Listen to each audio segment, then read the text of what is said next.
स्वागत है आप सभी का एक बार फिर से इस एनसीईआरटी आधार बैच में। मैं एनके सिंह आप सभी लोगों का फिर से हार्दिक स्वागत एवं अभिनंदन करता हूं। विज्ञान विषय को और भी आसान बनाने का प्रयास इस टारगेट ऑन टीम के द्वारा किया जा रहा है और उसी मुहिम में पहली क्लास आप देख पा रहे हैं विज्ञान की हो रही है। बिल्कुल प्राइमरी लेवल से हम एडवांस लेवल तक चीजों को लेकर के जाएंगे। सबसे पहले क्लास 6 की साइंस को हमने शुरुआत किया था। 2 क्लास जो है हमने कंप्लीट कर लिया था बहुत बेहतर ढंग से। आज हम क्लास 3 पर हैं और तीसरे क्लास को मैं कंटिन्यू करने चल रहा हूं। आज की क्लास में आप बहुत कुछ सीखेंगे। बिल्कुल मैंने बताया है, शून्य से शिखर तक की हम यात्रा करने के लिए हम तैयार हैं और हर एक सूक्ष्म बिंदुओं को बहुत ही बेहतरीन तरीके से, बहुत ही सूक्ष्मता के साथ में धीरे धीरे करते हुए, अवलोकन करते हुए हम आगे बढ़ेंगे। तो कुल मिलाकर के राहें जहां तक जाएंगी, राहगीर वहां तक जाएगा। तुम दरिया से क्या पूछ रहे हो, नीर कहां तक जाएगा? अरे खैच धनु की तीर, निशाना साध अपनी मंजिल पर, बाकी बाद में देखेंगे ये तीर कहां तक जाएगा। तो जहां जहां तक आयोग की नजर रहेगी प्रश्नों पर, वहां से खंगाल कर निकालने की जिम्मेदारी ये टारगेट ऑन की है, ये मेरी है। तो मेरे द्वारा ये प्रयास किया जा रहा है। निश्चित रूप से आप सभी लोग बहुत ज्यादा लाभान्वित हो रहे होंगे। चलिए शुरुआत करते हैं। पहले ध्यान से मेरी बात को समझने का प्रयास करिएगा कि आज की क्लास में हम क्या क्या सीखने वाले हैं, क्या क्या पढ़ने वाले हैं। इससे पहले ये मैं आपको बता देता हूं कि एनसीईआरटी टारगेट ऑन का ये टेलीग्राम चैनल है, फटाफट इसको ज्वाइन हो जाइए, क्योंकि क्लासेस संबंधित समस्त जानकारियां इसी पे उपलब्ध करवाई जाएंगी और साथ ही साथ क्लास समाप्त होने के बाद जो पीडीएफ आप लोग बोलते हैं, वो पीडीएफ पूरा का पूरा इसी टेलीग्राम चैनल पर सेंड कर दिया जाएगा। सबसे पहले मैं आपको बता देता हूं कि ये पूरा चैप्टर है, विषय सूची है क्लास 6 की, और क्लास 6 में हमने 1 बाय 1 एक एक करके सारे चैप्टर को जो है मैं कंप्लीट करने चल रहा हूं, जिसमें मैंने भोजन कहां से आता है, भोजन के घटक, तंतु से वस्त्र तक, वस्तुओं को समूह बनाना, पदार्थों का पृथक्करण, ये सारे चैप्टर हमने कंप्लीट कर लिए हैं। आज हम पौधों को जानिए और शरीर में गति, 2 चैप्टर को हम कंप्लीट करेंगे। पहला चैप्टर है कौन सा? पौधों को जानिए। पहला चैप्टर हम पढ़ेंगे आज की क्लास में, पौधों को जानिए, और साथ ही साथ दूसरा क्या है? शरीर में गति, मूवमेंट जो है होती है जो बॉडी में, उसकी विषय में हम जानकारी को उपलब्ध करवाएंगे। तो 2 चैप्टर को आज हम कवर करेंगे। 2 चैप्टर को आज हम कवर करेंगे। ध्यान से एक एक करके देखिएगा, क्योंकि ये पौधों को जानिए एक ऐसा टॉपिक है जिसको आप प्लांट मार्फोलॉजी के अंतर्गत पढ़ते हैं। जब आप तैयारी करते हैं तो आप पढ़ते हैं जड़, तना, पत्ती, पुष्प, तो वो सारी की सारी चीजें बिल्कुल बेसिक लेवल पे आपको आज कवर होने वाली हैं। तो चलिए स्टार्ट करते हैं पहले चैप्टर से। पौधों को जानने की कोशिश करते हैं, प्लांट को जानने की कोशिश करते हैं, ठीक है? हाँ, प्लांट को जानने की कोशिश करते हैं। बिल्कुल फ्री रहेगा सतीश उपाध्याय जी। आप सभी लोग बार बार एक ही बात बुलवाने का प्रयास मत किया करिए। ये क्लास रेगुलर रहेगी और ये पूर्णतः निःशुल्क यूट्यूब पे रहेगा। हाँ, लगभग ये वैलिडिटी इसकी रहेगी 1 महीने तक यूट्यूब पर ये रहेगा, उसके बाद स्वतः ही ये डिलीट कर दिया जाएगा। इस वजह से प्रयास ये करिएगा कि ज्यादा से ज्यादा आप सभी लोग लाइव रहा करिए, लाइव इस क्लास को अटेंड किया करिए। ध्यान से मेरी बात को अब सुनिएगा। इस टॉपिक में यानी कि पौधों को जानिए, अब बिल्कुल कमेंट्स को कम से कम कर दीजिए और मेरी बातों को बस ध्यान से सुनना। पहला जो टॉपिक दिया गया है वो दिया गया है कि शाख, झाड़ी और वृक्ष, ये 3 अलग अलग कैटेगरी होती हैं जिनको आप हर्ब्स, सर्ब्स और ट्री कहते हैं। इनमें क्या अंतर होता है इस पहले टॉपिक में समझाया गया है एनसीईआरटी में, पौधों के जानिए वाले चैप्टर में। अब यहां पर ध्यान से समझिएगा, जब आप किसी प्लांट को देखते हैं तो 2 चीजें आपको दिखाई देती हैं। एक जो जमीन के अंदर होता है इसको हम रूट सिस्टम कहते हैं, और जो जमीन के ऊपर होता है इसको हम शूट सिस्टम कहते हैं। तो जब आप किसी भी पौधों को देखते हो तो आप उस पौधों में कैसे ये निर्धारित करोगे कि ये हर्ब्स के अंतर्गत आता है या ये सर्ब्स के अंतर्गत आता है या ये ट्री के अंतर्गत आता है? तो याद रखना, जब आपको ये निर्धारित करना हो कि शाक, झाड़ी और वृक्ष में क्या अंतर होता है, तो एनसीईआरटी ने कहा है कि आप उस पौधों की तने और शाखाओं को ध्यान से देखिए। यानी आपको केवल और केवल स्टेम को देखना है और ब्रांचेस को देखना है। यानी कि शाक, झाड़ी और वृक्ष का निर्धारण कभी भी रूट को देखकर आप नहीं कर सकते, कभी फलों को देख करके आप नहीं कर सकते हैं। हमेशा और हमेशा आप तनों को और उनके ब्रांचेस को देख करके आप बता सकते हैं कि कौन झाड़ी के अंतर्गत आता है, कौन जो है वृक्ष के अंतर्गत आता है और कौन तने के अंतर्गत आता है। चलिए एक एक करके ध्यान से मेरी बातों को समझने का प्रयास करिएगा। मैं आपको समझाने की कोशिश करता हूं कि कौन जो है हर्ब है, कौन सर्ब है, कौन ट्री है। 3 पिक्चर आपको दिखाई दे रहे हैं, ठीक है। 3 पिक्चर आपको दिखाई दे रहे हैं। यहां पे ए पिक्चर देखिएगा, बी, यहां पर सी। 3 चीजें आपको दिखाई दे गई हैं। सबसे पहले हम समझते हैं शाक को। ठीक है। शाक जो होते हैं, उनके जो तने होते हैं, उनके जो स्टेम होते हैं, वो हरे होते हैं और कोमल होते हैं, बहुत कोमल होते हैं, याद रख लेना। और ये सामान्यतः ये क्या होते हैं, ये छोटे होते हैं, बहुत छोटे होते हैं, है ना। और याद रख लेना, और अक्सर इनमें कई शाखाएं नहीं होती हैं। जैसे दैनिक जीवन में आप जो शाक सब्जियां खाते हैं, जैसे अगर मैं कहूं कि पालक आपने जरूर देखा होगा, आपने धनिया, है ना, या फिर मेथी, है ना, या फिर कोई भी आप साग जिसको आप कहते हैं, तो पालक, धनिया, मिर्च, टमाटर, ये सारे के सारे जो पौधे होते हैं, इनको आप देखेंगे तो ये हरे होते हैं और इनके बहुत कोमल तने होते हैं और इनका आकार बहुत छोटा होता है। अगर ऐसी आकृति दिख रही है तो वो शाक कहलाता है, यानी कि वो हर्ब्स कहलाते हैं। इसके बाद दूसरे नंबर पे आते हैं। दूसरा नंबर क्या होता है, झाड़ी। झाड़ी जो होते हैं ये शाक से अपेक्षाकृत बड़े होते हैं। झाड़ियों की विशेषता देखिए क्या लिखा गया है। लिखा गया है कुछ पौधों में शाखाएं और तने के आधार पर समीप से निकलती हैं। तना कठोर होता है परंतु अधिक मोटा नहीं होता है। इन्हें हम झाड़ी कहते हैं। तो झाड़ी का मतलब क्या होता है, सिंपल सा मतलब ये होता है जो हर्ब से थोड़ा सा अधिक ऊंचाई पर पाई जाती हैं, उनको हम झाड़ी कहते हैं। और तीसरे नंबर पे दिया गया है कुछ पौधे बहुत ऊंचे होते हैं तथा इनके तने सुदृढ़ होते हैं, मजबूत होते हैं और गहरे भूरे रंग के होते हैं। यानी कि इनके तनों को आप काटेंगे तो ये गहरे भूरे रंग के दिखाई देंगे। याद रख लेना, इनकी शाखाएं भूमि से अधिक ऊंचाई पर तने के ऊपरी भाग से निकलती हैं। इन्हें हम क्या कहते हैं, इन्हें हम वृक्ष कहते हैं। तो पिछला जो पिक्चर दिखाया गया है, आप आसानी से समझ सकते हैं कि ये सबसे विकसित होते हैं। ये सबसे विकसित होते हैं। कौन से, ट्री सबसे विकसित होते हैं।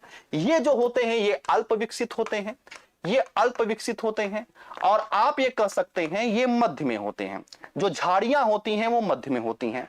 तो अब किसी भी पिक्चर को देख करके या किसी भी पेड़ पौधों को देख करके आप आसानी से बता सकते हो कि वो वृक्ष के अंतर्गत आता है या झाड़ी के अंतर्गत आता है या फिर वो जो है शाक के अंतर्गत आता है। ठीक है, यहां तक कोई दिक्कत नहीं है ना। चलिए, तो शाक, झाड़ी और वृक्ष, ये 3 चीजें आपने समझ लिया।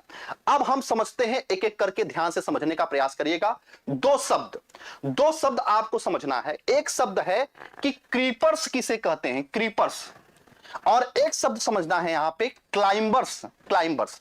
2 चीजें होती हैं, ध्यान दीजिएगा। अगर कोई ऐसा पौधा है जिसके तने पौधे सीधे खड़े नहीं हो सकते और ये भूमि पर फैल जाते हैं, इन्हें विसर्पी लता कहते हैं या इन्हें क्रीपर्स कहते हैं। यानी ऐसे पौधे जिनके तने भूमि पर क्या होते हैं, फैल जाते हैं, खड़े नहीं हो सकते, उनमें खड़े होने की क्षमता नहीं होती, इन्हीं को हम क्रीपर्स कहते हैं। जैसे आपने लौकी का वृक्ष देखा होगा, कद्दू का वृक्ष देखा होगा, या विभिन्न प्रकार की सब्जियां आपने देखा होगा। इन सब्जियों में एक खास बात है कि इनमें जो तने पाए जाते हैं वो किस प्रकार के होते हैं, वो क्रीपर्स, यानी कि उनमें विसर्पी लता पाई जाती है। तो विसर्पी का मतलब समझ में आ गया होगा, जो लेट जाए, पूरी तरीके से जमीन पर क्या हो जाए, लेट जाए, उसको हम विसर्पी लता कहते हैं। यहां पर आप एग्जाम्पल के तौर पे आप लिख सकते हैं कि ये जो लौकी होती है या फिर जो कद्दू होती है, इनमें जो तना पाया जाता है वो कैसा होता है, वो विसर्पी लता पाई जाती है। इसकी बात अगर मैं बात करूंगा कि जब कि कुछ पौधे आसपास के ढांचे की सहायता से ऊपर चढ़ जाते हैं, ऐसे पौधे को आरोही या क्लाइंबर्स कहते हैं। क्लाइंबर्स यानी कि ये खुद से नहीं खड़े हो सकते हैं। जैसे एक छोटा सा बच्चा होता है, जब वो खड़ा होने का प्रयास करता है तो अपने बगल की चीजों को पकड़ लेता है, वैसे इसकी भी स्थिति रहती है। ये अपने बगल की चीजों को पकड़ करके धीरे धीरे क्लाइंब करता है, इसी को हम क्लाइंबर्स कहते हैं। जैसे कि आपने मनी प्लांट को देखा होगा, आपने मनी प्लांट को देखा होगा, मनी प्लांट का पौधा या फिर पान का पौधा अगर आपने देखा होगा, तो इनमें जो लताएं पाई जाती हैं, इनमें जो तने पाए जाते हैं, वो आरोही प्रकार के होते हैं। तो फिर से अगर मैं आपको बताने का प्रयास करूं तो क्लाइंबर्स वे होते हैं जो किसी की सहायता से ऊपर चढ़ते हैं, और क्रीपर्स वे होते हैं जो जमीन पर रेंग जाते हैं या लेट जाते हैं। बहुत बढ़िया, बिल्कुल आर्या चौधरी जी, करेला हो गया, खीरा हो गया, ये सारे के सारे जो हैं इसी के अंतर्गत आते हैं। अब चलते हैं, आगे बढ़ते हैं, आगे की चीजों को पढ़ते हैं। जैसा कि हमने बताया कि ये जो चैप्टर है वो है पौधों को जानिए, और जब आप पौधों को जानने की कोशिश करते हैं तो पौधे में आपको क्या क्या दिखाई देता है? तना दिखाई देगा, रूट दिखाई देगा, स्टेम, रूट, और क्या दिखाई देगा? फ्लावर दिखाई देगा, पत्तियां दिखाई देंगी। तो इस खास चैप्टर में आप पत्तियों के विषय में, तने के विषय में, जड़ के विषय में वन बाय वन करके आप पढ़ने की कोशिश करेंगे। बहुत बेसिक लेवल से हम चीजों को पढ़ने की कोशिश करेंगे। याद रखना, अपने आप को अंडरएस्टिमेट करने की कोशिश मत करिएगा। क्लास 6 की एनसीईआरटी आप पढ़ रहे हैं, जैसे जैसे हम क्लासेस बढ़ाते चलेंगे, यानी कि 7th 8th 9th पे आएंगे, तो आप पाएंगे कि इसमें जटिलता आना प्रारंभ हो जाएगी। ठीक है, हाँ, अब ध्यान से मेरी बात समझिएगा।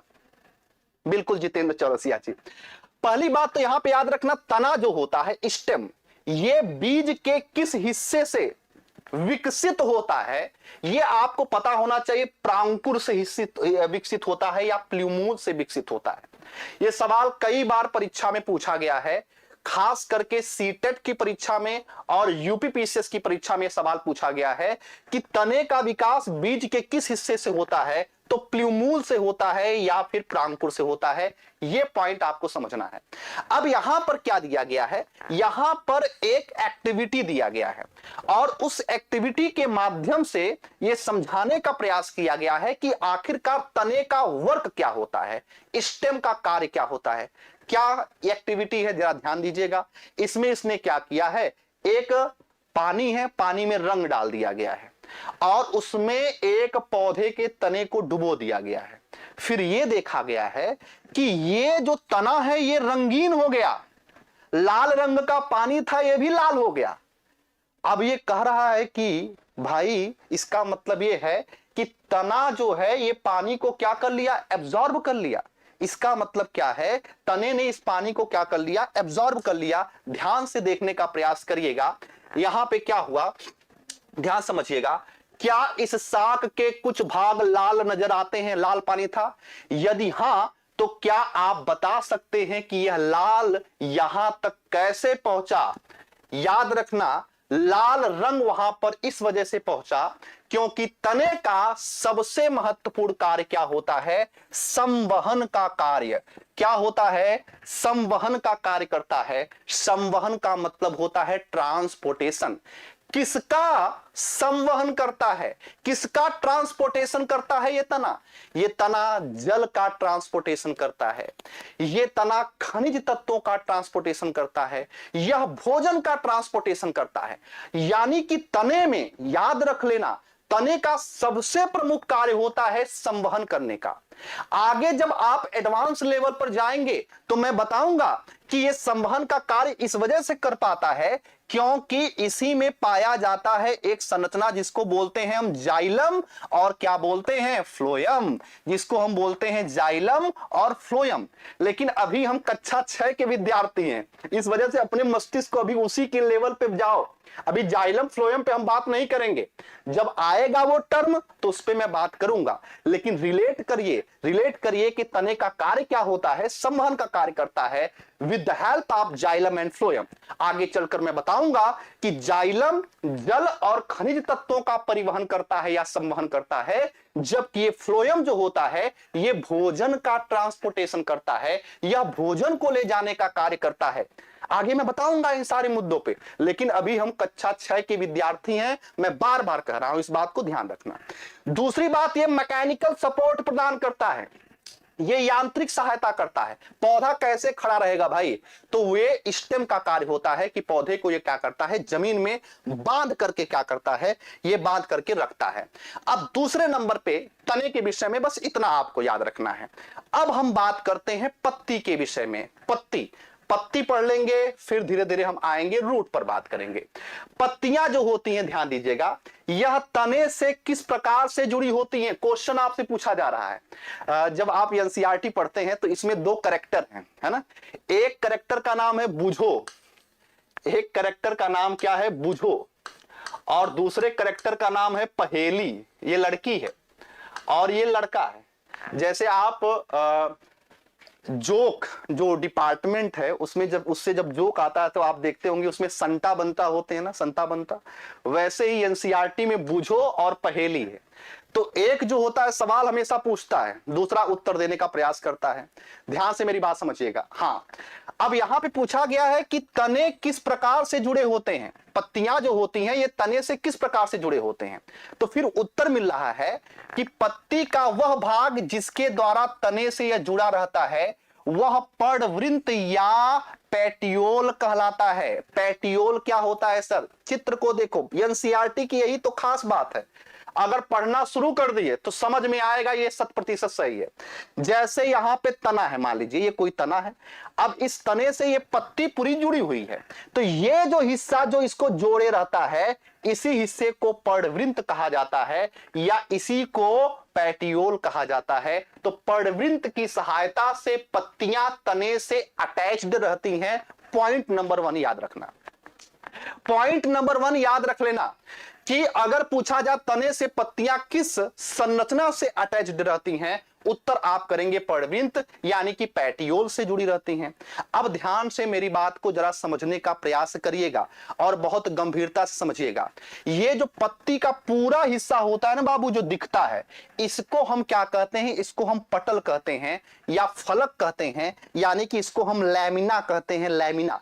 तो लैमिना क्या होता है, पत्ती के चपटे हरे भाग को फलक कहते हैं, फलक कहते हैं। तो दो चीजें आपने सीखा, दो शब्द आपने आज सीखा, पत्तियों से संबंधित है। एक है पैटियोल, पैटियोल क्या होता है, जिससे पत्ती तने से जुड़ा रहता है, और दूसरा क्या है, लैमिना। लैमिना क्या होता है, पत्ती का पूरा हिस्सा जो होता है वो लैमिना कहलाता है। ये दोनों बातें आपको समझ में आ जाना चाहिए। अब यहां पर कुछ और चीजों को मैं बता रहा हूं, एडवांस लेवल पे ध्यान दीजिएगा। पत्तियों में सिरा विन्यास पाया जाता है, लीफ वेनेशन पाया जाता है। सर ये सिरा विन्यास क्या होता है, जब आप पत्ती देखते हो, जैसे मैं एक पत्ती बनाने की प्रयास कर रहा हूं मैं भी, ठीक है, तो जब मैं पत्ती बनाने का प्रयास करता हूं तो आप देखिए, तो यहां पर आप कुछ ऐसी संरचनाएं देखते हैं ना, ऐसी ऐसी संरचनाएं, ये वाली संरचना पत्तियों में आपने ये संरचना जरूर देखी होगी, ऐसे ऐसे ऐसे संरचना आपने जरूर देखी होगी, जैसे इस पत्ती में आपको दिखाई दे रहा होगा। ये जो संरचना है इसी को हम क्या कहते हैं, इसी को हम सिरा विन्यास कहते हैं। इसी को हम क्या कहते हैं, इसी को हम सिरा विन्यास कहते हैं। सिरा विन्यास दो प्रकार के होते हैं, सिरा विन्यास दो प्रकार के होते हैं। एक जालिका रूपी होता है यानी कि पैटिकुलेट होता है, और एक समांतर होता है, पैरेलल होता है। अभी इसकी इंपॉर्टेंस आपको नहीं समझ में आ रही है, लेकिन जब आप मोनोकॉट और डाइकॉट पढ़ते हो तो यही एकदम एग्जैक्ट यही दिया रहता है। अभी मैं समझा रहा हूं, अभी देखो कैसे ये एडवांस लेवल का हो जाएगा, पहले बेसिक क्लियर करो। ये जो सिरा विन्यास होता है दो प्रकार का होता है, एक होता है जलिका रूपी, जैसे अगर आप आम का पत्ता देखो, आम का पत्ता, अमरूद का पत्ता, तो इसमें क्या होता है, ऐसे जालवत संरचना पाई जा रही है ना, तो जाल के रूपी यानी कि रेटिकुलेट। और एक होता है समांतर, पैरेलल। पैरेलल क्या होता है, जैसे धान गेहूं के पत्ते को जरा अपने दिमाग में लाओ, तो तो जो धान गेहूं का पत्ता होता है वो बिल्कुल ऐसे होता है ना, उसमें देखो शिरा विन्यास ऐसे ऐसे पाया जाता है, ऐसे ऐसे पाया जाता है, ऐसे पाया जाता है, इस तरीके से नहीं पाया जाता, ऐसे पाया जाता है। तो ये जो होता है ये समांतर होता है, ये जो होता है ये समांतर होता है। समझ में आ गया होगा आपको खूब अच्छे तरीके से। यहां पे समांतर क्या होता है, जिसमें शिरा विन्यास समांतर होता है उसको हम बोलते हैं पैरेलल लीफ वेनेशन है, और जहां पर ये पैटिकुलेट है उसमें इस तरीके का शिरा विन्यास पाया जाता है। और आगे चल के मैं बताऊंगा कि यही मोनोकॉट और डाइकॉट में मुख्य अंतर बनता है। जब पत्तियों के आधार पर जब हम एक बीजपत्री और द्विबीजपत्री बताते हैं तो यहीं से हम इस चीजों को फाइंड आउट करने का प्रयास करते हैं। चलिए यहां तक बातें समझ में आ गई, एक बार कमेंट्स करके हमको बताइए यहां तक बातें समझ में आ गई। सभी लोग थम्स अप करके हमको जरा सूचित करते रहो यार, कुछ जरा एटीपी भी हमको देते रहो, थम्स अप करके बताओ यस सर समझ में आ रहा है, बिल्कुल शीशे की तरह साफ एवं स्पष्ट हो रहा है। हाँ, जिंदा दिली के साथ में बताते चलिए। आगे बढ़ जाते हैं नेक्स्ट सवाल पे। देखिए नेक्स्ट स्लाइड क्या कहता है। नेक्स्ट स्लाइड एक क्रियाकलाप दिया गया है, यानी कि एक एक्टिविटी दिया गया है। एक्टिविटी को मैं तो भेज दूंगा, आप पढ़ेंगे, लेकिन क्या कहना चाह रहा है मैं समझाने की कोशिश कर रहा हूं। इसमें इसने क्या किया, एक पौधा है, इस पौधे पे क्या किया, इसने पॉलीथीन को बांध दिया, ट्रांसपेरेंट पॉलीथीन है, इसको बांध दिया। जैसे ही बहुत ढेर सारी फिल्मों में आपने देखा होगा ना, मुंह पे पॉलीथीन बांध दिया गया। ठीक है, अब कुछ देर के पश्चात क्या देखा गया, कुछ देर के पश्चात ये देखा गया कि इस पॉलीथीन में कहीं पानी आ गया है। पॉलीथीन में पानी कहां से आया, तो पॉलीथीन में पानी आया पत्तियों से। पत्तियों से पॉलीथीन में क्या हो गया, पानी आ गया। तो यानी कि पत्तियां जो हैं वो पानी को क्या करती हैं, निकालती हैं। तो जो पौधों की पत्तियां पानी को निकालती हैं ना, याद रख लेना, इस प्रक्रिया को क्या कहते हैं, इस प्रक्रिया को वाष्पोत्सर्जन कहते हैं। देखो जल की यह बूंदें पत्ती से जल वाष्प के रूप में, पत्ती से जल वाष्प के रूप में निकली हैं, इस क्रिया को वाष्पोत्सर्जन कहते हैं, यानी कि इसी को ट्रांसपायरेशन कहते हैं। ट्रांसपायरेशन कहते हैं, वाष्पोत्सर्जन करते हैं। इस प्रक्रम के द्वारा पौधे बड़ी मात्रा में जल वायुमंडल में छोड़ते हैं। याद रखना, हमारे वायुमंडल में ये जो जल आता है उसमें सबसे बड़ा फैक्टर जो होता है, सबसे बड़ा कारण होता है, वो पत्तियों की सहायता से आता है। पत्तियां जो होती हैं ये ट्रांसपायरेशन की क्रिया करती हैं, वाष्पोत्सर्जन की क्रिया करती हैं। वाष्पोत्सर्जन की क्रिया के द्वारा ही ये पौधे अपने शरीर में जल की मात्रा को नियंत्रित करते हैं। जब मैं एडवांस लेवल पे आता हूं तो मैं बताता हूं कि जहां पर जलीय पौधे होते हैं उनकी पत्तियां चौड़ी होती हैं। क्यों चौड़ी होती हैं, क्योंकि ये ट्रांसपायरेशन की क्रिया वो ज्यादा करती हैं। अब पानी में कोई पौधा पाया जा रहा है, चाहे जितना भी ट्रांसपायरेशन करे, पानी की कमी तो होगी नहीं। लेकिन रेगिस्तान वाले पौधों को सोचिए, रेगिस्तान वाले पौधों में अगर पत्तियां ज्यादा चौड़ी हो जाएंगी तो पानी भाई वाष्पित हो जाएगा, वो तो मर जाएंगे। इसी वजह से वे पौधे अपनी पत्तियों को कांटे के रूप में बदल जाते हैं, कांटे के रूप में बदल देते हैं।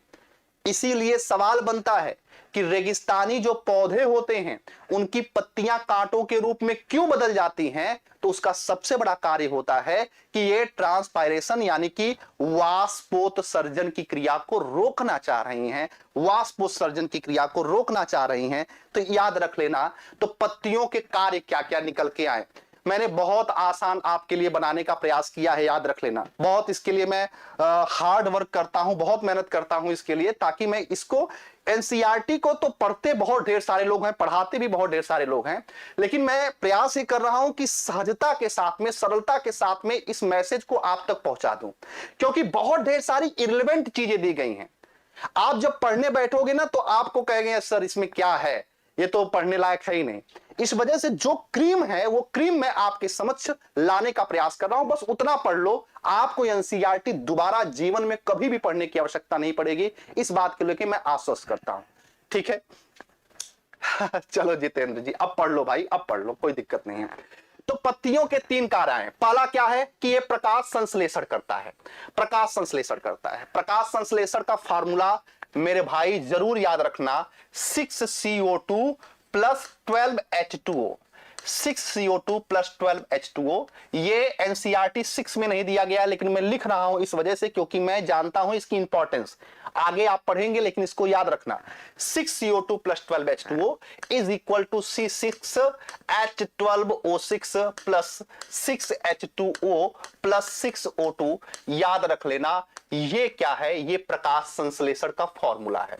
फोटोसिंथेसिस का फॉर्मूला होता है। प्रकाश संश्लेषण क्या होता है? प्रकाश की उपस्थिति में पौधे भोजन का जो निर्माण करते हैं, प्रकाश की उपस्थिति में पौधे जो भोजन का निर्माण करते हैं, इसी प्रक्रिया को प्रकाश संश्लेषण करते हैं। तो प्रकाश संश्लेषण का कार्य करेगा, वाष्पोत्सर्जन का कार्य करेगा, और हां, कीटों को भी आकर्षित करेगा।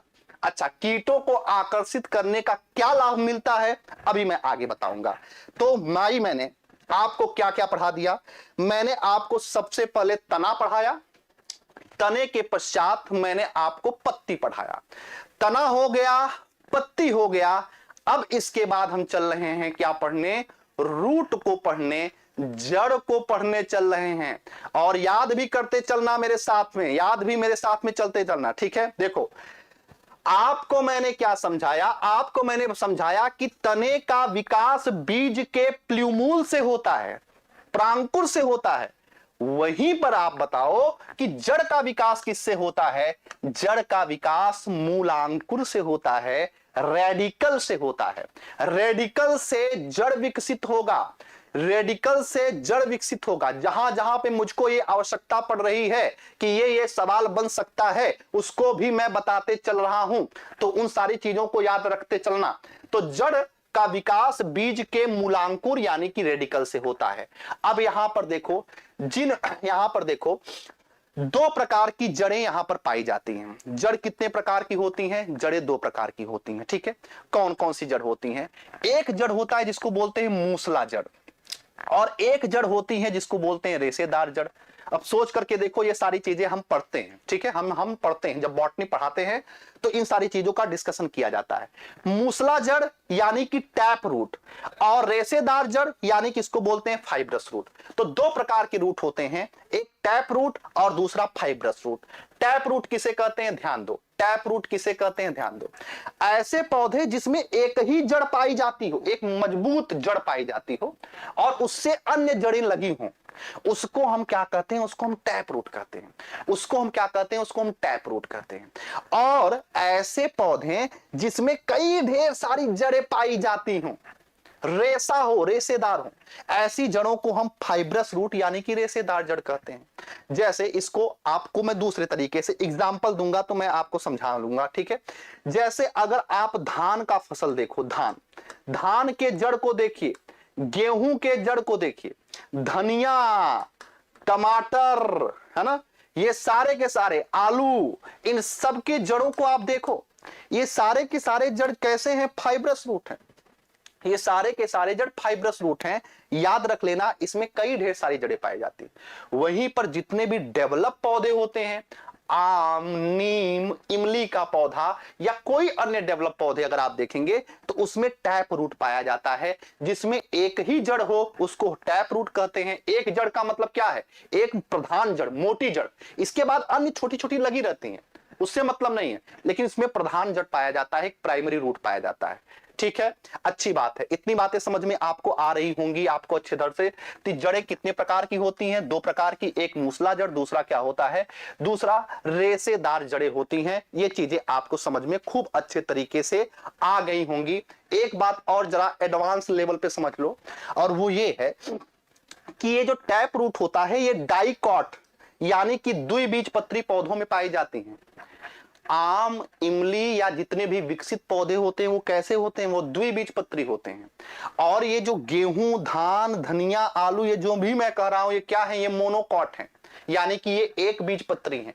तो साथ ही साथ एक बीजपत्री और द्विबीजपत्री में अंतर भी सीखते चलो।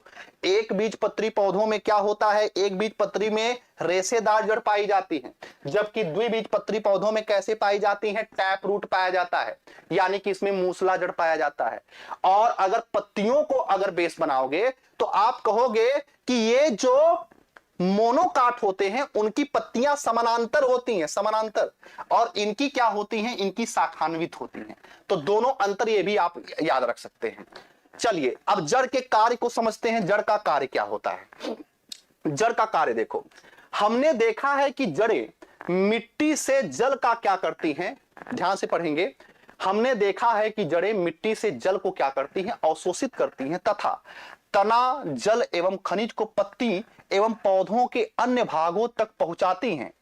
पत्तियां भोजन संश्लेषित करती हैं, यह भोजन तने से होकर के पौधों के विभिन्न भागों में संग्रहित हो जाता है। यानी कि कुल मिलाकर यहां पे कहना चाह रहा है कि हमने देखा है कि जड़ें क्या करती हैं, मिट्टी से जल को क्या करती हैं, एब्जॉर्ब करती हैं। मिट्टी से जल को एब्जॉर्ब करने की प्रक्रिया में सर्वाधिक महत्वपूर्ण भूमिका किसकी होती है? याद रखना, सर्वाधिक महत्वपूर्ण भूमिका होती है जड़ की। अब दूसरी बात समझने का प्रयास करिएगा, यह बहुत महत्वपूर्ण सवाल है। और यहां से सीटेट में, सीटेट वाले जितने भी हैं, शिक्षक भर्ती जो भी लोग देखते हैं, जरा आप बताओ कि यह सवाल पूछा गया है कि नहीं पूछा गया। यहां पे लिखा गया है कि इस प्रकार की कुछ जड़ें, किस प्रकार की जड़ें? इस प्रकार की कुछ जड़ें हैं, जैसे कि गाजर क्या है, जड़ है, मूली जड़ है, शकरकंद जड़ है, सलजम जड़ है, टैपियोका, टैपियोका ये भी एक प्रकार का क्या होता है, जड़ होता है। एडवांस लेवल पे हम जाते हैं तो हम कहते हैं ये शंकु रूपी जड़ है, ये रेशेदार जड़ है, ये कुंभ रूपी जड़ है, दोनों कुंभ रूपी जड़ है। लेकिन अभी ये समझो कि ये सारे के सारे क्या हैं, जड़ हैं, ये सारे के सारे क्या हैं, रूट हैं। और ये सवाल आपकी परीक्षा में पूछा गया है क्या कि ये टैपियोका कहां का प्रमुख खाद्य पदार्थ है? तो ये केरल का प्रमुख खाद्य पदार्थ होता है। और याद रखना, इसी का नाम कसावा या यूका भी होता है, और इसी से साबूदाना प्राप्त किया जाता है। इसी से साबूदाना भी प्राप्त किया जाता है, साबूदाना भी प्राप्त किया जाता है। तो यह भी बात आपको याद रखना है कि साबूदाना इसी टैपियोका से प्राप्त करते हैं। केरल का यह प्रमुख खाद्य पदार्थ है, शकरकंद की तरह होता है यह भी, और ये कसावा या यूका इसे कहा जाता है। आशा करूंगा कि आपको खूब अच्छे तरीके से ये पूरा का पूरा मामला समझ में आ गया होगा। जड़ के विषय में जो भी प्राइमरी इंफॉर्मेशन क्लास 6 के बुक में दिया गया है वो आपको समझ में आया होगा। चलिए अब बहुत ढेर सारे लोग फ्लावर, पुष्प को पढ़ना चाह रहे हैं, तो चलिए अब फ्लावर को हम पढ़ने की कोशिश करते हैं। मैं मुस्कुरा रहा था इस वजह से क्योंकि सभी लोगों ने फ्लावर को जीवन में कभी न कभी हाथ में जरूर लिया होगा। तो चलिए फ्लावर को आपने कितना बढ़िया से देखा है, समझा है, उसको भी देख लेते हैं। हाँ, ये क्वेश्चन आता है बिल्कुल। तो फ्लावर के विषय में देखिए, खिले हुए पुष्प का प्रमुख भाग कौन कौन सा है? तो फ्लावर में इस जो चीजें लिखी गई हैं उस पर अभी बाद में, यहां पे आप जब पढ़ लेंगे तो कोई दिक्कत की बात नहीं है। जो मैं समझाने की कोशिश कर रहा हूं ध्यान दीजिएगा। जब आप फ्लावर को देखते हो, ठीक है, जब आप फ्लावर को देखते हो, जैसे यहां पे एक गुलाब का फूल दिया गया है, तो यहां पे आप देख सकते हो कि ये जो हरा वाला हिस्सा दिख रहा है, इस हरे वाले हिस्से को बाह्यदल या सेपल कहा जाता है। इसको बाह्यदल या क्या कहते हैं, इसको सेपल कहते हैं, इसको सेपल कहते हैं। और जब ये पूरा तरह से खिल जाता है तो इसमें जो पंखुड़ियां आती हैं, पंखुड़ियां, इनको पेटल्स कहते हैं। इनको हम क्या कहते हैं, पेटल्स कहते हैं। तो पंखुड़ियां क्या हो गई, पेटल्स। और ये जो हरा वाला हिस्सा है, हरा वाला हिस्सा है, इस हरे वाले हिस्से को हम क्या कहते हैं, इसे हम सेपल कहते हैं। तो ये दोनों बातें तो समझ में आ गई। अभी कंफ्यूजन क्रिएट होगा, लेकिन विश्वास मान के चलिएगा बहुत आसानी से आप समझेंगे। अब थोड़ा सा मेरे साथ में अगले 2 मिनट के लिए कंसंट्रेट हो जाइएगा। 2 मिनट के लिए कंसंट्रेट हो जाइएगा, आपको बहुत अच्छे तरीके से समझ में आ जाएगा। और यहां पर कुछ ऐसा समझ में आएगा जो आपको हमेशा से कंफ्यूजन की स्थिति में डालता था। देखो, फ्लावर में बेसिकली क्या होते हैं, 2 चीजें आपने देख लिया। पहली चीज क्या आपने समझा कि ये जो हरा हिस्सा होता है इसको बाह्यदल कहते हैं, जो कि पौधों को क्या करता है, पकड़े रहता है, एकदम सबसे नीचे पाया जाएगा, सबसे नीचे पाया जाएगा, याद रखना। और ये पौधे को सहायता प्रदान करेगा। और ये जो पंखुड़ियां होती हैं ये रंग बिरंगी होती हैं, और ये जिस कलर का होता है वही पुष्प का कलर होता है। जैसे अगर ये लाल है तो हम कहेंगे लाल गुलाब है, पीला है तो हम कहेंगे पीला गुलाब है, नीला है तो हम कहेंगे नीला गुलाब है। यानी कि ये पंखुड़ियों या पेटल्स का जो रंग होता है वही पुष्प का कलर होता है। तो कुल मिलाकर के मैं ये कहना चाहता हूं कि जैसे आइरिस की वजह से हमारी आंखों का रंग होता है, वैसे ही इन पंखुड़ियों की वजह से एक पुष्प का निर्धारण होता है कि ये किस रंग का है। याद रख लेना। अरे पंखुड़ियां समझ रहे हो ना, कई बार जब आप गुस्साते हो तो फूल को लेते हो, एक एक पंखुड़ी को निकाल करके फेंकते हो, है ना, इसी को हम क्या कहते हैं, इसी को हम कहते हैं पेटल्स। अब ध्यान से मेरी बात को सुनना और समझने का प्रयास करना। अब मैं क्या कहना चाहता हूं, इस चित्र पे आते हैं। ये दोनों क्या होते हैं, ये दोनों सहायक अंग होते हैं पुष्प के। पुष्प का सबसे महत्वपूर्ण कार्य क्या होता है? पुष्प का सबसे महत्वपूर्ण कार्य होता है प्रजनन का, रिप्रोडक्शन का। जैसे मेल होता है, फीमेल होता है, मेल से स्पर्म निकलता है, फीमेल से ओवम निकलता है, दोनों मिलते हैं और जाइगोट बनता है, और वही जाइगोट आगे चलकर एक नए बच्चे का जन्म दे देता है। ठीक उसी प्रकार से फ्लावर में भी दो चीजें होती हैं। फ्लावर का जो मेल हिस्सा होता है, फ्लावर का जो मेल हिस्सा होता है, इसे हम एंड्रोसियम कहते हैं। जब फ्लावर को आप देखोगे ना तो ये हरी हरी चीजें आपको दिखाई देंगी, इसको एंड्रोसियम कहते हैं। और जो फीमेल हिस्सा होता है, जो फ्लावर का फीमेल हिस्सा होता है, इसे हम स्त्री केसर कहते हैं, इसे हम गाइनोसियम का नाम देते हैं। तो आपसे पूछा जाएगा कि एंड्रोसियम मेल है कि फीमेल, तो आप कहोगे ये मेल हिस्सा है। गाइनोसियम क्या होता है, ये फीमेल हिस्सा होता है फ्लावर का। वैसे ही गाइनो का मतलब क्या होता है, गाइनो का मतलब ही होता है फीमेल से रिलेटेड। इसी वजह से जो महिलाओं से संबंधित जो डॉक्टर्स होती हैं उनको हम गायनकोलॉजिस्ट कहते हैं। तो गाइनो का मतलब ही होता है स्त्री से संबंधित। अब ध्यान से मेरी बात समझना, ये जो पुंकेसर है यानी कि मेल वाला हिस्सा है, इसके दो पार्ट होते हैं, इसके दो हिस्से हैं। इसी पुंकेसर को यहां पर जूम करके, इसी पुंकेसर को यहां पर जूम करके दिखाया गया है। क्या दिखाया गया है कि पुंकेसर में एक डंडी निकली होती है, डंडी। अभी मैं सारी चीजें व्यवस्थित कर दूंगा, बस ध्यान सुनते रहना। एक पतली लंबी डंडी निकली रहती है, इसे फिलामेंट या इसे तंतु कहते हैं। और ये ऊपर चल करके थोड़ा सा एक थैले नुमा संरचना में बदल जाता है, इसको एंथर कहते हैं, इसको परागकोश कहते हैं। इसको एंथर कहा जाता है या इसको परागकोश कहते हैं। परागकोश इस वजह से कहते हैं क्योंकि इसी परागकोश में पराग के कण पाए जाते हैं। इसी परागकोश में क्या पाए जाते हैं, इसी परागकोश में पराग कण पाए जाते हैं। पराग कण, पराग कण कहां पे पाए जाते हैं, इसी परागकोश में पाए जाते हैं। तो कुल मिलाकर के फिलामेंट और एंथर ये एंड्रोसियम का हिस्सा होता है। अब ध्यान से मेरी बात को समझना, जैसे एंड्रोसियम के दो हिस्से हैं, वैसे ही गाइनोसियम के भी तीन हिस्से होते हैं। वैसे ही गाइनोसियम के कितने हिस्से होते हैं, तीन हिस्से होते हैं। कौन कौन से हिस्सा होता है? एक हिस्सा जो अपेक्षाकृत थोड़ा सा फूला होता है, इसको हम ओवरी या अंडाशय कहते हैं। और इसके ऊपर जाने पर यह क्या हो जाता है, ये स्टाइल यानी कि वर्तिका कहलाता है। और ऊपर जब और बढ़ जाते हैं तो ये स्टिग्मा यानी कि वर्तिकाग्र कहलाता है।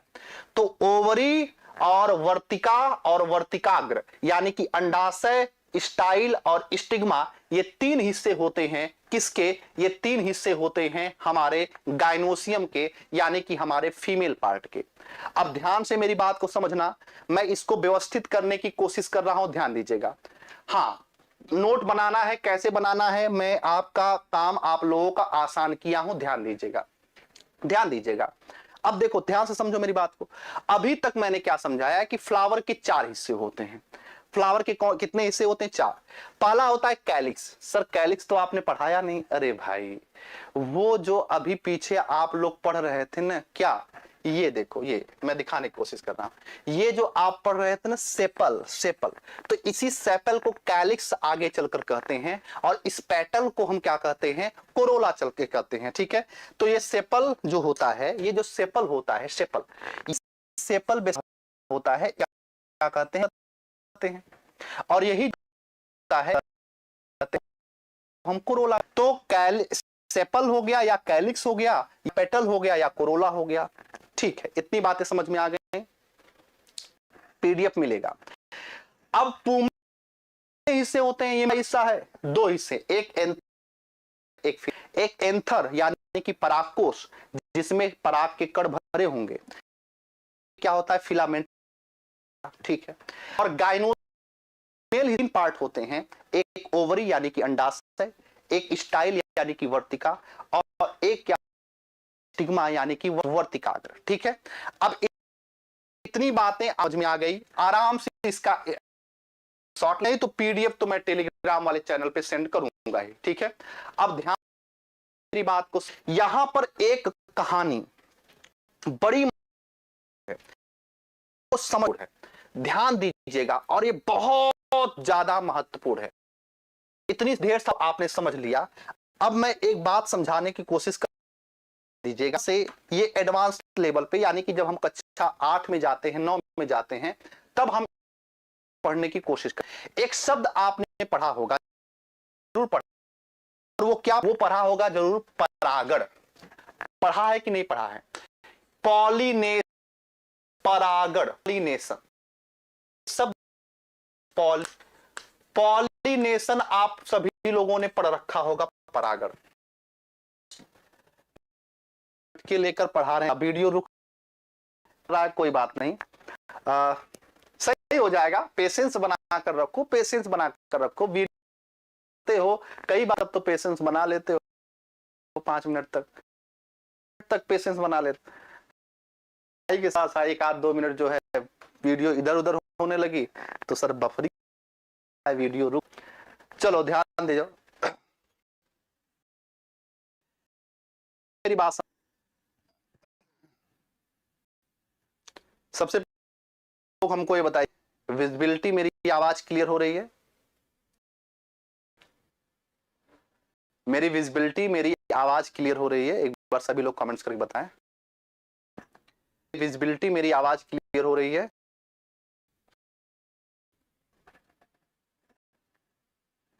क्लियर है? मैं कमेंट्स आप इसी मेरी विजिबिलिटी और मेरी आवाज सभी तक पहुंच पा रही है या नहीं? सभी तक पहुंच पा रही कि नहीं? ठीक है, पहुंच पा रही है, बहुत अच्छी बात है। अब ध्यान से मेरी बात को समझना। वॉइस ब्रेक हो रही है, कोई बात नहीं है, अभी सही हो जाएगा, कुछ देर में, कुछ देर की बात है, कुछ देर की बात है, सही हो जाएगा। कुछ देर की खामोशी है, फिर शोर आएगा। तुम्हारा वक्त आया है, हमारा दौर आएगा, ठीक है। तो बस पेशेंस बनाकर रखो, पेशेंस बनाकर रखो, सब सही हो जाएगा। नाउ क्लियर इट, वही तो मैंने कहा, कुछ देर की खामोशी है, फिर शोर आएगा, तुम्हारा वक्त आया है, हमारा दौर आएगा, कोई बात नहीं। चलो अब आते हैं, फिर से कंसंट्रेट होते हैं। मैंने क्या कहा? मैंने कहा परागण क्या होता है, पॉलिनेशन क्या होता है। परागण शब्द जरूर आपने सुना होगा। तो परागण क्या होता है भाई? परागण का मतलब होता है कि इसी पराग कोश से पराग का कण निकल करके जब वर्तिकाग्र पर पहुंच जाता है, वर्तिकाग्र पर पहुंच जाता है, लो पहुंचा दिया हमने। जब पराग का कण पराग कोश से निकल के वर्तिकाग्र पर पहुंच जाता है तो इसी प्रक्रिया को हम क्या कहते हैं? इसी प्रक्रिया को परागण कहते हैं। तो परागण क्या होता है? ठीक है, परागण क्या होता है, पॉलिनेशन क्या होता है? पराग कोश से पराग के कण का निकल करके वर्तिकाग्र पर पहुंचने की घटना को हम क्या कहते हैं? परागण कहते हैं। आशा करूंगा चीजें आपको समझ में आ गई होंगी और ये भी चीजें आपको समझ में आ गई होंगी। चलिए सारांश को समझ लेते हैं। सारांश में क्या होता है? सामान्यतः पौधों का वर्गीकरण उनकी ऊंचाई और तने और शाखाओं के आधार पर शाख, झाड़ी और वृक्ष में किया जाता है। शाख सबसे छोटे होते हैं और इनके तने कोमल होते हैं, जबकि वृक्ष जो है सबसे एडवांस होता है। तने पर पत्तियां, पुष्प और फल होता है। सामान्यतः पत्ती में पर्णवृंत पाया जाता है, इसी की सहायता से जुड़ता है और वो फलक पाया जाता है। पत्तियों में सिराओं का प्रतिरूप शिराएं कितने प्रकार की होती है मैंने आपको बताया है। शिराएं दो प्रकार की होती हैं। प्रतिरूप शिरा विन्यास कहलाता है, एक जालिका रूपी होता है और एक समांतर होता है। देखो कितनी आसानी से, अगर जो लोग भी क्लास को कंटिन्यू कर रहे होंगे, पूरा का पूरा देख रहे होंगे, उनको मेरा ये सारांश समझ में आ रहा होगा। पत्तियां वाष्पोत्सर्जन क्रिया के द्वारा जल वाष्प को वायु में निष्कासित करती हैं, कोई दिक्कत ही नहीं हो रही होगी। चलिए आगे देखते हैं। बहुत बहुत धन्यवाद रितेश कुमार यादव जी। हरी पत्तियां सूर्य के प्रकाश की उपस्थिति में वायु और जल की सहायता से प्रकाश संश्लेषण की क्रिया करती हैं। मैंने बताया ही, कार्बन डाइऑक्साइड और जल की सहायता से। जड़ें क्या करती हैं? जड़ें मिट्टी से जल और खनिज पदार्थों को अवशोषित करती हैं तथा पौधों को मिट्टी में दृढ़ता से जमाए रखती हैं। यह भी समझ में आया होगा। जड़ें कितनी प्रकार की होती हैं? टैप रूट और फाइब्रस रूट, है ना। मैंने आपको क्या बताया? जालिका रूपी शिरा विन्यास युक्त पत्तियां वाले पौधों की जड़ें मूसला जड़ होती है, जबकि समांतर शिरा विन्यास युक्त पत्तियों के पौधों की जड़ें रेशेदार होती हैं। वही मोनोकाट और डाइकाट वाला मामला आ रहा होगा। तने द्वारा जड़ों से पत्तियां और दूसरे भागों को जल और पत्तियों को भोजन पौधों के अन्य भागों तक पहुंचाती हैं। पुष्प के भाग कौन कौन से हैं? बाह्य दल, पंखुड़ी, पुंकेसर और स्त्री केसर। ये आसानी से आप समझ पा रहे होंगे। इतनी बातें समझ में आ गई होंगी, ठीक है। बिल्कुल बिहार में काम नहीं आएगा, बिहार में दौड़ेगा। चलो अब आगे आते हैं, लेकर चलते हैं आगे। अगला जो चैप्टर है वो है शरीर में गति। शरीर में गति, इस चैप्टर को अब हम कंप्लीट करने चल रहे हैं, ध्यान दीजिएगा। शरीर में गति, शरीर में गति में क्या क्या चीजें दी गई हैं क्लास 6 के चैप्टर में। क्लास 6 के चैप्टर में जो है दिया गया है ज्वाइंट्स, यानी कि जो संधि होती है, संधियों के विषय में यहां पर सवाल दिया गया है। जैसे इसमें देखो क्या क्या लिखा गया है। क्या आपने ध्यान दिया है कि हम शरीर के विभिन्न भागों को उसी स्थान से मोड़ अथवा घुमा पाते हैं जहां पर दो हिस्से एक दूसरे से जुड़े होते हैं। दो हिस्से जहां पर जुड़े हैं वहीं से हम चीजों को घुमा सकते हैं। जैसे यहां से मैं घुमा पा रहा हूं क्योंकि यहां पे एक अलग संरचना है, यहां पे एक अलग संरचना है, दो हड्डियां यहां पे जुड़ी हुई हैं। अगर यहीं पे मैं पेन को बांध दूंगा तो याद रखना, यहां पे अगर मैं पेन को बांध दूंगा, हाँ बिल्कुल होलकर जी, अगर यहां पे पेन को मैं बांध दूंगा तो मैं घुमा नहीं पाऊंगा। तो संधियों से ही चीजें क्या होती हैं? जुड़ती हैं। अब ध्यान से मेरी बात सुनना। पहली संधि जो हम पढ़ने चल रहे हैं, विभिन्न गतिविधियों एवं विभिन्न प्रकार की गतियों के लिए हमारे शरीर में अनेक प्रकार की संधियां पाई जाती हैं। संधियां कौन कौन सी हैं? पहली संधि देखो, बॉल एंड सॉकेट, कंदुक खल्लिका संधि। कंदुक खल्लिका संधि का मतलब क्या होता है? कंदुक का मतलब क्या होता है? कंदुक का मतलब होता है बॉल। कंदुक का मतलब क्या होता है? बॉल होता है। जब परशुराम जी और लक्ष्मण जी में संवाद हो रहा था, तो जब परशुराम जी बहुत बढ़ चढ़ के बोल रहे थे तो लक्ष्मण जी की तरफ से एक वक्तव्य आता है, यहां कुहड़ बतिया को नाई जो तर्जनी देख मर जाए। बार बार परशुराम जी ऐसे ऐसे करते हैं। तो वहां पर उसी चीज को देख करके लक्ष्मण कहते हैं, यहां कुहड़ बतिया को नाई जो तर्जनी देख मर जाए और जो तुम्हारो अनुशासन पाऊं, कंदुकता ब्रह्मांड उठाऊं। मतलब अगर प्रभु श्री राम कहें तो ये धनुष क्या चीज है, इस ब्रह्मांड को गेंद की भांति उठा करके फेंक सकता हूं। तो कंदुक शब्द वहां पे मिलता है अवधि में। तो याद रखना, ये कंदुक का मतलब क्या होता है? बॉल। अब ध्यान से समझो इस बात को, मैंने इस वजह से बताया क्योंकि कंदुक शब्द को आप अच्छे तरीके से समझिए। ऐसी संधि जिसमें एक तरफ क्या हो, ऐसी संधि जिसमें एक तरफ क्या हो? बॉल हो, गेंद हो, और दूसरी तरफ क्या हो? सॉकेट हो। सॉकेट में जाकर ये क्या हो जाए? फिक्स हो जाए। तो ऐसी संधि को कंदुक खल्लिका संधि कहते हैं, बॉल एंड सॉकेट कहते हैं। ये बॉल एंड सॉकेट कहां पे पाया जाता है? बॉल एंड सॉकेट क्या होता है? बॉल एंड सॉकेट देखो, ये हमारी क्या है? पैर की अस्थि है, पैर की अस्थि। आगे चलकर मैं बताऊंगा ये फीमर है। क्या है ये? फीमर आपके शरीर में पाई जाने वाली सबसे लंबी अस्थि। और ये जो है ये श्रोणि मेखला है, ये एक श्रोणि मेखला है। ये इसी श्रोणि मेखला में जाकर ये फिट हो जा रही है। देखो इसके आगे का सिरा गेंद की तरह है और ये सिरा सॉकेट की तरह है, तो जाकर के यहां पे कौन सी ज्वाइंट्स होगी, यहां पे बॉल एंड सॉकेट होगा। यहां पे कहने का मतलब हमारे ये है, हमारे कहने का मतलब है ये संधि कहां कहां पे पाई जाती है, तो ये फीमर और श्रोणि मेखला यानी कि कूल्हे की हड्डी के बीच में पाई जाती है। जैसे हमारा हाथ, हाथ में ये जो अस्थि है ये फीमर है, ये जो अस्थि है हमारे हाथ की ये है फीमर, और ये हमारे इस कंधे से कंधे में जाकर के फिट हो जाती है, तो यानी कि ये हमारा क्या है, ह्यूमरस। ह्यूमरस हाथ में कौन सी अस्थि पाई जाती है, ह्यूमरस। ह्यूमरस और अंश मेखला के बीच में और फीमर और श्रोणि मेखला के बीच में कंदुक खल्लिका संधि पाई जाती है। इसके बाद अगर मैं बात करूंगा तो एक संधि होती है हिंज संधि। हिंज का मतलब क्या होता है, हिंज का मतलब होता है हिंदी में कब्जा संधि। हिंद का मतलब क्या होता है, हिंज का मतलब होता है कब्जा संधि। हिंज का मतलब क्या होता है, हिंज का मतलब होता है कब्जा संधि। कब्जा क्या होता है, दरवाजे में कब्जा लगा होता है। आपने देखा होगा कि दरवाजे में जो कब्जा होता है वो दरवाजे को क्या करता है, वो फ्रीली एक तरफ जो है घूमने देता है। तो जैसे यहां पर देखो, हम क्या करते हैं, खूब हाथ को इधर से उधर घुमा ले रहे हैं, क्योंकि ये कब्जा संधि यहां पर पाया जाता है। कब्जा जो है अलग डायरेक्शन में, उल्टे डायरेक्शन में दरवाजे को नहीं खुलने देता, याद रखना। तो ये भी क्या होता है, हम इसको इधर चाहे जितना घुमा लें, लेकिन क्या पीछे घुमा सकते हैं, नहीं। तो याद रख लेना, हमारे हमारे ये जो है ये कौन सी अस्थि है, ये ह्यूमरस अस्थि है, ठीक है। ये ह्यूमरस हाथ की अस्थि है, और ये टीबिया, टीबिया टीबिया और फिबुला, टीबिया और फिबुला, याद रखना टीबिया और फिबुला। बिल्कुल परेशान मत होइएगा, अभी मैं टीबिया फिबुला बता रहा हूं तो आपको लगेगा कि सर मैं अस्थियों के नाम काउंट करा रहा हूं। बस इतना समझना कि यहां पे ये इस अस्थि और इस अस्थि के बीच में क्या होता है, ये टीबिया फिबुला पाया जाता है, ठीक है। यहां पे कौन सी संधि पाई जाती है, हिंज संधि पाई जाती है।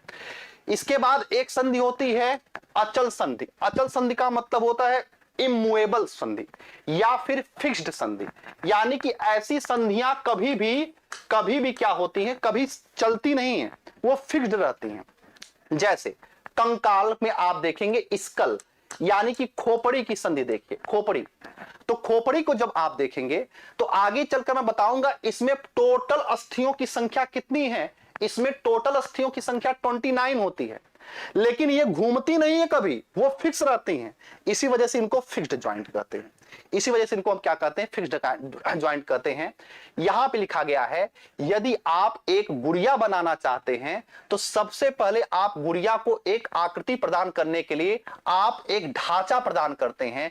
ठीक उसी प्रकार से हमारे शरीर में अस्थियों का कार्य होता है। तो अस्थियां क्या करती हैं, अस्थियां हमारे शरीर को एक निश्चित क्या करती हैं, एक ढांचा प्रदान करती हैं, या आप कह सकते हैं एक निश्चित आकार प्रदान करती हैं।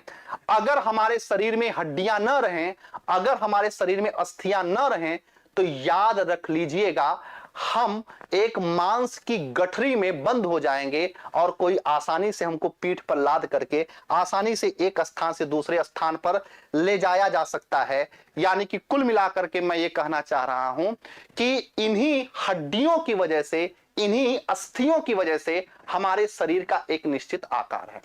अब यहां पर कुछ हड्डियों को मैंने लगा दिया है, यहां पे पढ़ना नहीं है, मैं बार बार कह रहा हूं, हम कक्षा 6 के विद्यार्थी हैं, हमको उनके नाम को नहीं याद रखना है, बस ये याद रख लेना है ये हाथ की संरचना ऐसे होती है, यहां पे पैर की संरचना ऐसे होती है, ये हमारी क्या है, ये पसलियां हैं, ये हमारी गर्दन से लेकर के यहां तक श्रोणि मेखला तक ये मेरुदंड है, मेरुदंड है यानी कि वर्टिब्रल कॉलम है, यानी कि रीढ़ की हड्डी है। तो ये बात आपको समझ में आना चाहिए। अच्छा, कुछ और चीजें याद रखना। एक तो आपने अस्थि पढ़ लिया, एक दूसरी संरचना होती है उपास्थि। उपास्थि का मतलब क्या होता है, उपास्थि का मतलब होता है कार्टिलेज। उपास्थि का मतलब क्या होता है, उपास्थि का मतलब होता है कार्टिलेज। अस्थियां कठोर होती हैं, जबकि उपास्थियां क्या होती हैं, लचीली होती हैं। जैसे यहां पे दिखाया गया कान का ऊपरी हिस्सा, ये किसकी बनी है, ये उपास्थ की बनी है, इसी वजह से इसको हम मरोड़ सकते हैं। लेकिन अस्थियों को आप तोड़ मरोड़ नहीं सकते हैं, क्योंकि वो कठोर होती हैं। अस्थियां कठोर होती हैं, इसी वजह से अस्थियां टूट जाती हैं, क्योंकि जो झुकेगा नहीं वो टूटेगा, जो झुकेगा नहीं वो क्या होगा, टूटेगा। ये उपास्थि को चाहे जितना घुमाओ ये टूट नहीं सकता है। क्योंकि उपास्थियों में क्या होता है, फ्लैक्सिबिलिटी पाई जाती है, जबकि अस्थियों में क्या होता है, अस्थियां कठोर होती हैं। ये दोनों में प्रमुख अंतर होता है, इनको याद रखना। ईश्वर ने जानबूझ करके बच्चों में, जब छोटा बच्चा होता है तो उसमें अस्थियां कम होती हैं, उपास्थियां ज्यादा होती हैं। इसी वजह से बच्चा पलंग से दिन भर में 100 बार गिरता है, लेकिन कभी आपने सुना है कि फ्रैक्चर हो गया है? नहीं सुना है। लेकिन हम या वयस्क आदमी, हमारे में हड्डियां ज्यादा हैं, इसी वजह से जब हम गिरते हैं थोड़ा सा ज्यादा तो हमारा हड्डी ब्रेक हो जाता है, क्योंकि झुकने की आदत नहीं है इसको। तो जो झुकेगा नहीं वो टूटेगा। अब तो फिल्मों वाली बात मत करिएगा, पुष्पराज झुकेगा नहीं, है ना। अब आगे बढ़ते हैं। अब यहां पर एक और सेगमेंट है, ये लास्ट सेगमेंट है, वो है जंतुओं की चाल। जंतुओं की चाल में दिया गया है केचुआ कैसे चलता है, अर्थवर्म कैसे चलता है। फिलहाल एक बात यहां पर याद रखना कि केचुआ को किसानों का मित्र कहा जाता है। इसे हम क्या कहते हैं, इसको हम किसानों का मित्र कहते हैं, क्योंकि ये मिट्टी को भुरभुरा बना देती हैं, मिट्टियों को भुरभुरा बना देती हैं, और साथ ही साथ इनके जो मल होते हैं, ठीक है, इनके मल जो होते हैं, यहां पे मैं दिखाने की कोशिश करता हूं। केचुआ वास्तव में अपने रास्ते में आने वाली मिट्टी को खाता है, उसका शरीर अनपचे पदार्थ को बाहर निकाल देता है। केचुए द्वारा किया गया कार्य मिट्टी को उपजाऊ बनाता है, जिससे पौधों को फायदा होता है। तो मिट्टी को उपजाऊ बनाने में इसकी बड़ी महत्वपूर्ण भूमिका होती है। केचुआ के विषय में बस इतना दिया गया है कि ये बेचारा चलता कैसे है। तो इसके विषय में कहा गया है, पहले ये अपना पिछला हिस्सा जमीन में धंसा देता है, फिर क्या करता है, अगले हिस्से को आगे बढ़ाता है, फिर पिछला हिस्सा फ्री करता है, फिर थोड़ा सा आगे बढ़ता है, फिर ऐसे ऐसे चलता है। केचुआ तो देखा ही होगा आपने, है ना। इसके बाद घोघा, स्नेल। स्नेल से पूछा जाता है कि इसका बाहरी जो कवच होता है वो किसका बना होता है, CaCO3 यानी कि कैल्शियम कार्बोनेट का बना होता है। ये बाहर पाई जाने वाली संरचना को हम बाह्य कंकाल कहते हैं, बाह्य कंकाल कहते हैं, याद रखना, क्योंकि ये बाहर पाया जाता है। मनुष्य के बाह्य कंकाल के अंतर्गत क्या आता है, मनुष्य के बाह्य कंकाल के अंतर्गत नाखून और बाल आते हैं। नाखून और बाल बाह्य कंकाल हैं, याद रखना। अगर पूछा जाए क्या नाखून और बाल बाह्य कंकाल हैं, तो आप कहिएगा यस, नाखून और बाल एक प्रकार के बाह्य कंकाल के उदाहरण के अंतर्गत काउंट किए जाते हैं। जितने भी सवाल पूछे जाते हैं, मैं सारे सवालों को, पूरे साइंस को मैं कवर करूंगा, मैं विश्वास दिलाता हूं आपको। इसी NCERT की मदद से एडवांस लेवल पे जो आप पढ़ते हैं और साथ ही साथ जो NCERT में पढ़ते हैं, उनको ऐसा मिक्सअप करके एक कॉम्बिनेशन, एक ऐसा कॉकटेल मैं तैयार कर रहा हूं कि कहीं से कोई क्वेश्चन छूटेगा नहीं। बस सारे की सारी चीजों को आप पढ़ते चलिएगा। अब यहां पर ध्यान दीजिएगा, यहां पर ध्यान दीजिएगा। तो ये स्नेल के विषय में था। तेलचट्टा, यहां से एक सवाल पूछा जाता है और बड़ा बेहतरीन सवाल पूछा जाता है, ध्यान दो। तेलचट्टा कॉकरोच के विषय में पहली बात तो मैं बता दूं कि इसमें जो होते हैं ना, इसके दिल में 13 चैम्बर पाए जाते हैं। हमारे दिल में 4 ही चैम्बर है, तेलचट्टा के हृदय में 13 चैम्बर पाए जाते हैं। एक आध दो चैम्बर नहीं काम करता है तब भी ये काम कर लेता है, जिंदा रहता है। और हमारा एक आध चैम्बर का एक आध हिस्सा नहीं काम करता है तो हम कार्डियक अरेस्ट हो जाता है। तो 13 चैम्बर पाया जाता है जो है तेलचट्टा में। तेलचट्टा के विषय में एक बात याद रखना, आगे चलकर मैं बताऊंगा कि ये आर्थ्रोपोडा संघ के अंतर्गत आता है। आर्थ्रोपोडा संघ के अंतर्गत आता है। आर्थ्रोपोडा संघ में ही एक वर्ग आता है कीट वर्ग। आर्थ्रोपोडा संघ में ही एक वर्ग आता है कीट वर्ग। और कीटों की एक विशेषता होती है।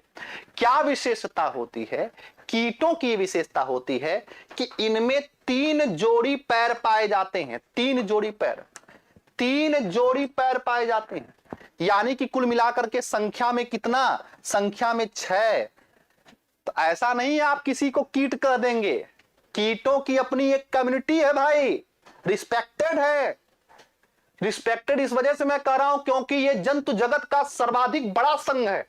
सबसे बड़ा संघ कौन सा होता है? आर्थ्रोपोडा संघ। तो रिस्पेक्टेड है, वही कीट होगा जिसमें 6 पैर होंगे। बाकी कोई नहीं होगा। मधुमक्खी, मच्छर, तेलचट्टा, अब आप ये सब देखो, ये सब कीट है कि नहीं है? लेकिन एक चीज मैं बता देता हूं, मकड़ी नहीं है, मकड़ी नहीं है, याद रखना, मकड़ी नहीं है। मकड़ी में, मकड़ी याद रखना, ये सवाल पूछा गया था आपके सवाल परीक्षा में, तो मकड़ी कीट नहीं है। क्यों नहीं मकड़ी कीट है? क्योंकि इसमें 6 पैर नहीं होते, क्योंकि इसमें 6 पैर नहीं होते हैं। ठीक है, हाँ बिल्कुल आलोक भाटी जी। अब इसके बाद बाबू चलते हैं आगे।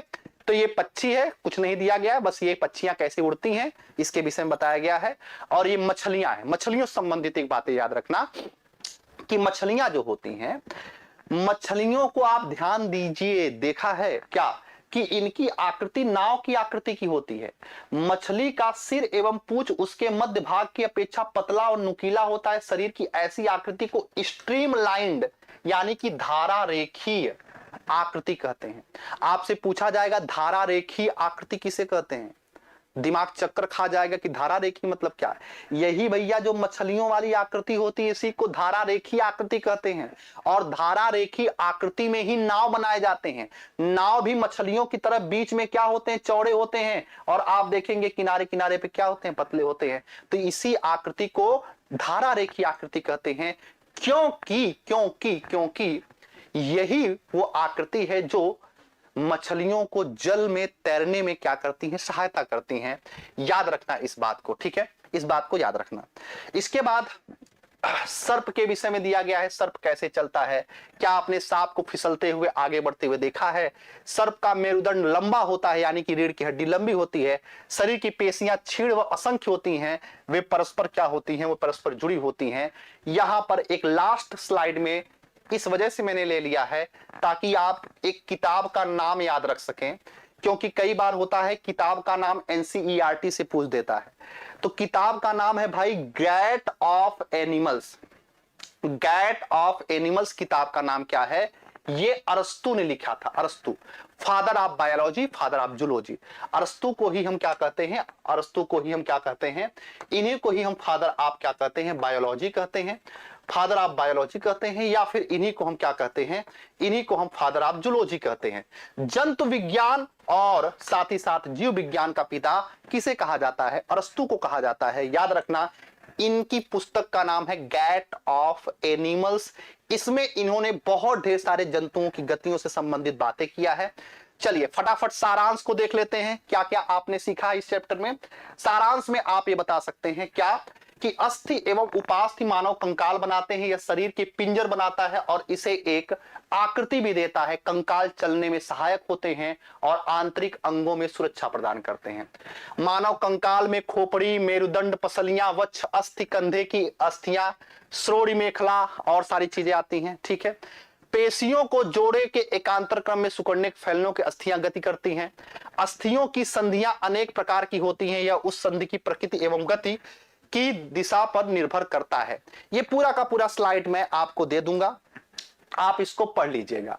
अब यहाँ पे प्रमुख शब्द है, ठीक है, प्रमुख शब्द क्या है देख लीजिएगा। हाँ, प्रमुख शब्द में क्या है? मेरुदंड यानी कि रीढ़ की हड्डी, बॉल एंड सॉकेट, कार्टिलेज, गुहिका। गुहिका का मतलब क्या होता है?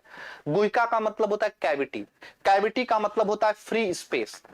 कैविटी का मतलब क्या होता है? इसका मतलब होता है फ्री स्पेस। फ्री स्पेस का मतलब क्या होता है? फ्री स्पेस का मतलब जहां पे खाली स्थान हो, जैसे कि हमारी पसलियां, पसलियां हमारी खाली स्थान है, बीच में खाली स्थान, उसी में हृदय हृदय पाया जाता है। तो वो इसी वजह से उसको हम क्या कहते हैं? वक्ष गुहा कहते हैं। तो गुहा या गुहिका का मतलब खाली स्थान। ठीक है, अचल संधि जो न चल सके, जंतुओं की चाल, हिंज संधि मैंने बता ही दिया, कब्जा संधि। ठीक है, पेशी, बाह्य कंकाल, श्रोणि अस्थियां, पसली पिंजर, कंधे की अस्थियां, कंकाल, धारा रेखी वो मछली वाला। ये पूरी कहानी मैंने आपको साझा करने का प्रयास किया। आशा करूंगा कि आपको आज का सेशन और भी अच्छा लगा होगा, जानदार लगा होगा, शानदार लगा होगा। ठीक है, तो ज्योग्राफी का भी स्टार्ट होगा, इतिहास का भी स्टार्ट होगा। धीरे धीरे करके हम सारे इसके सारे सब्जेक्ट को स्टार्ट करेंगे। पहले लगभग 10 दिनों तक मैं इसको कवर कर लेता हूं। ठीक है, तो कल लगभग ये क्लास 6 की जो है एनसीईआरटी कवर हो जाएगी। इसके बाद इसी में मैं ऐड करूंगा एमसीक्यू को भी, एकदम प्रॉपर तरीके से मैं लेकर चलूंगा, क्योंकि मुझे पता है कि कुछ ऐसे विद्यार्थी हैं जो बहुत सीरियस होकर के, बहुत गंभीर हो करके इस सेशन से जुड़े हुए हैं, तो मैं उनको पढ़ाने की कोशिश कर रहा हूं। मैं ये चाह रहा हूं कि जो भी एक बार इस पूरे एनसीईआरटी को सेशन को कवर कर ले, फिर जीवन में उसको दोबारा कभी साइंस पढ़ने की आवश्यकता ना पड़े।